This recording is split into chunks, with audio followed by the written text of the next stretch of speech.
باپ اور بیٹے اور روح القدس کے نام میں آمین۔ ہمارے لیے آج کی تلاوت مقدس پولس رسول کا پہلا خط تسالونیکیوں کے نام، اس کا 5واں باب اور اس کی پہلی 6 آیات، پھر 9ویں آیت سے لے کر 11ویں آیت تک۔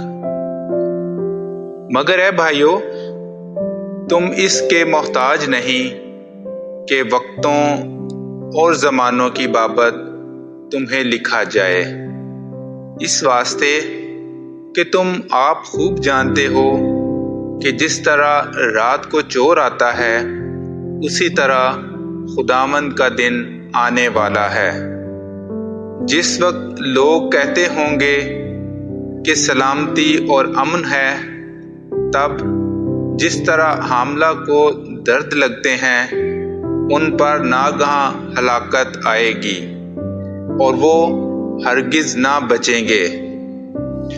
مگر اے بھائیو، تم تاریکی میں نہیں ہو کہ وہ دن چور کی طرح تم پر آ پڑے، کیونکہ تم سب نور کے فرزند اور دن کی اولاد ہو۔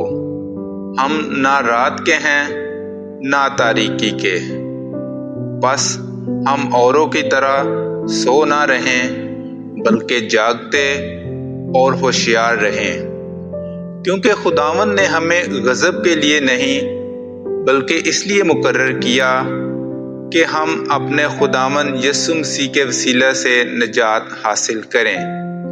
وہ ہمارے واسطے مرا تاکہ ہم خواہ جاگتے خواہ سوتے اس کے ساتھ جئیں۔ اس لیے تم ایک دوسرے کو تسلی دو اور ایک دوسرے کے فائدے کا باعث بنو، چنانچہ تم ایسا کرتے بھی ہو۔ کلام اقدس کا پڑھا اور سنا جانا ہم سب کے لیے باعث برکت ہو۔